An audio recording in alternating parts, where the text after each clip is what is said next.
दिल दोस्ती जिंदगी मेरे यानी दिव्या के साथ। ओ हेलो। तुम्हें पता नहीं है रेहान शर्मा के लिए लाइन लगी रहती है लड़कियों की। लड़कियां बहाने ढूंढती हैं मुझसे बातें करने के लिए, तरसती हैं मेरी एक झलक देखने के लिए। अच्छा जी, मगर मुझे तो कोई लाइन नहीं दिखाई दे रही। Excuse me. एक बहुत ही खूबसूरत और मॉडर्न सी लड़की ने आकर रेहान से कहा। जी कहिए। क्या आप मेरी थोड़ी सी मदद करेंगे प्लीज? जी आपके लिए तो कुछ भी, आप तो बस हुक्म कीजिए। रेहान ने किसी जेंटलमैन की तरह कहा। जी वो मेरे बेटे की तबीयत खराब हो गई है, तो क्या आप उसे वॉशरूम ले जाएंगे प्लीज? बेचारा रेहान मुंह लटकाए हुए कार चला रहा था और इधर आरजू बस हंसी जा रही थी। उसे हंसते हुए देखकर रेहान भी मन ही मन मुस्कुराने लगा।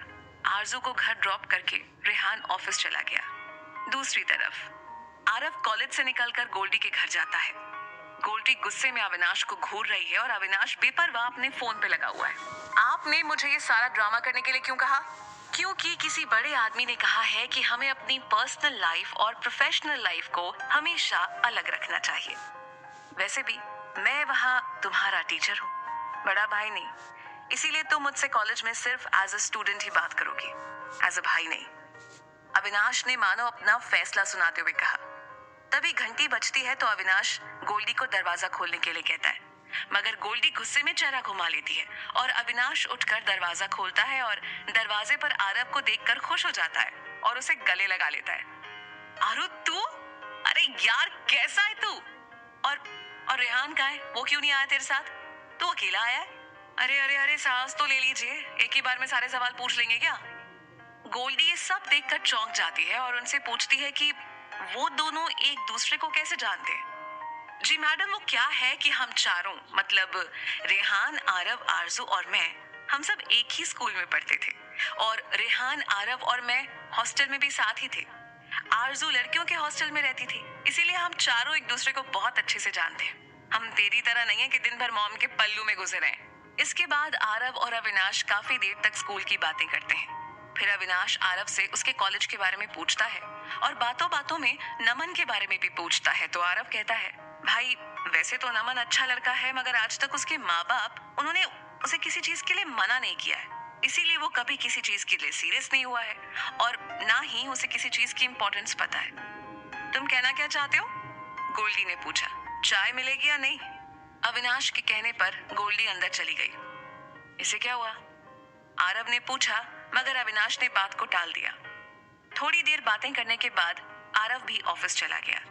ऑफिस में रेहान सबको मुंबई वाले प्रोजेक्ट की डिटेल्स बता रहा है, जिससे सब बहुत इम्प्रेस हो जाते हैं और आरव के पापा ये प्रोजेक्ट उसको ही हैंडल करने को कहते हैं। ये सुनकर सब और ज्यादा खुश हो जाते हैं और रेहान को बधाई देते हैं। इसके बाद सब अपने काम पर लौट जाते हैं। रेहान के पिता मिस्टर हरीश शर्मा इमोशनल हो जाते हैं तो आरव के पिता मिस्टर रमेश मित्तल उनके कंधे पर हाथ रखते हैं और कहते हैं, रेहान बहुत समझदार और मेहनती है, तुम देख लेना, वो हमारे भरोसे को जरूर पूरा करेगा और वो भी बिना अपनी पढ़ाई को नुकसान किए। मैं जानता हूँ मेरे बच्चे को, वो हमारी हर उम्मीद को जरूर पूरा करेगा। मगर मैंने उसके साथ बहुत गलत किया है। जब उसे मेरी सबसे ज्यादा जरूरत थी तब मैं उसके साथ नहीं था। मैंने उसे उस इंसान के हवाले कर दिया। ऐसी बात नहीं है हरी, तुमने जो भी किया वो उसके भले के लिए किया था। भाभी के जाने के बाद तुमने उसकी भलाई सोचकर ही शादी की थी। उस वक्त किसे पता था कि देवकी अपनी ही बहन से इतनी नफरत करती है। और फिर जब सबको उसकी असलियत का पता चला तो तुमने सिर्फ रेहान की भलाई के लिए ही तो उसे खुद से दूर हॉस्टल भेजा। मगर मैं खुद को कभी माफ नहीं कर पाऊंगा। काश उस वक्त मैंने सब कुछ छोड़ दिया होता, काश मैंने रेहान को टाइम दिया होता, काश। हिम्मत से काम लो हरी, आज तुम्हारा बेटा इतनी बड़ी जिम्मेदारी उठाने जा रहा है, उसका साथ दो। सोचो भाभी जी कितनी खुश हो रही होंगी अभी अपने बेटे को यूं तरक्की करते देखकर। उसकी हिम्मत बनो, ऐसे कमजोर होकर उसको भटकाओ मत। मिस्टर मित्तल के समझाने से मिस्टर शर्मा नॉर्मल हुए। वैसे हरी, मैं क्या कह रहा था, रेहान अब बड़ा हो गया है, ऑफिस का काम भी समझता है और फिर इस साल उसका कॉलेज भी कंप्लीट हो जाएगा। तो तुम उसकी शादी के लिए लड़की क्यों नहीं देखते? हो सकता है कि वो लड़की उसकी जिंदगी में वो सारी खुशियां ले आए। भाई, लड़की तो मैंने देख रखी है, लेकिन पता नहीं उसे पसंद आएगी भी या नहीं। क्या? सच में? तूने लड़की पसंद कर ली? अरे मुझे भी बताना वो कौन है। वैसे तुम्हारी पसंद है तो अच्छी होगी, लेकिन अगर तुम्हें लग रहा है तो हम आरव से बात करेंगे। वो तो रेहान को बचपन से जानता है, वो उसे मना लेगा। पर ये तो बता कि वो लड़की है कौन? मिस्टर मित्तल एकदम से एक्साइटेड हो गए। अरे बाबा, सांस ले लो, बताता हूँ। वैसे भी तेरी मर्जी के बिना तो मुझे मेरी बहू मिल ही नहीं सकती है। मिस्टर शर्मा ने मुस्कुराते हुए कहा, क्या मतलब मेरी मर्जी के बिना? किसकी बात कर रहे हो तुम? मिस्टर मित्तल ने पजल्ड होते हुए पूछा तो मिस्टर शर्मा मुस्कुराते हुए उन्हें देखने लगे। आरजू? हाँ भाई, मेरे रेहान के लिए उससे बेहतर तो कोई हो ही नहीं सकती। वैसे अगर तुम्हें कोई प्रॉब्लम है तो बोलो। रेहान से बेहतर लड़का तो दिया लेकर ढूंढने पर भी नहीं मिलेगा। मगर आरजू अभी बच्ची है यार, अभी तो उसने कॉलेज जाना शुरू किया है। उसकी पढ़ाई, उसके सपने। अरे तुम तो ऐसे बोल रहे हो जैसे कल ही उनकी शादी हो रही है। अरे भाई, अभी सिर्फ सगाई कर लेते हैं, शादी बाद में होगी। बोलो क्या कहते हो? ठीक है, फिर मैं आरव से बात करता हूँ, वो उन दोनों को मना लेगा, फिर सगाई कर देंगे। चलो इसी बात पर गले मिलते हैं। रेहान के कैबिन में। बधाई हो, क्या बात है भाई, प्रोजेक्ट हेड। सही है बिल्कुल। आरव रेहान को बधाई देते हुए कहता है तो रेहान उसे गले लगा लेता है। ये मक्खनबाजी छोड़ और ये बता पार्टी कब दे रहा है? जब तू कहे। सही है। अच्छा ये बता आगे का क्या प्लान है? कुछ नहीं, बस जल्दी से कॉलेज खत्म हो, थोड़े पैसे जमा हो जाए, फिर माँ का सपना पूरा करना है।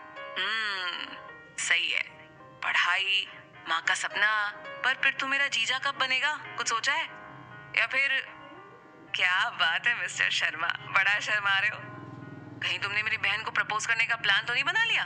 देखो मिस्टर, ये दोस्ती वोस्ती अपनी जगह है, मेरी बहन के साथ कोई ऐसी वैसी हरकत की ना तो मैं तो डर गया है। रेहान ने डरने की एक्टिंग करते हुए कहा। अच्छा सुन ना, वैसे मुझे तेरी थोड़ी हेल्प चाहिए प्लीज। इतना कहकर रेहान आरव को अपना प्लान बताता है।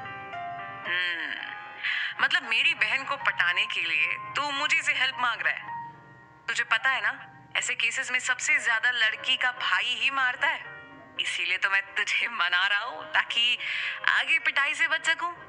सही है बेटा, बहुत तरक्की करोगे तुम। और फिर दोनों हंसते हुए एक दूसरे को गले लगा लेते हैं। शर्मा हाउस। अजय, क्या है ये सब? कहाँ थे इतनी देर?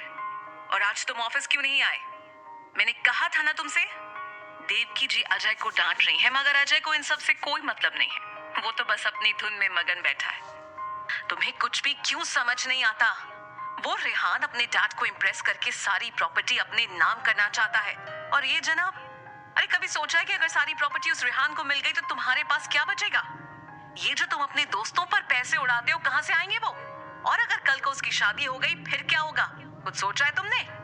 मैं कुछ नहीं जानती, तुम बस कल से ऑफिस आ रहे हो एंड दैट्स फाइनल। गोल्डी के घर। गोल्डी फोन पर किसी से गुस्से में बात कर रही है और फिर फोन को गुस्से में बेड पर पटक देती है। उस आरव की हिम्मत कैसे हुई ऐसा कहने की? उसे क्या लगता है कि मैं नमन के लिए टाइम पास हूँ? उससे तो मैं छोड़ूंगी नहीं।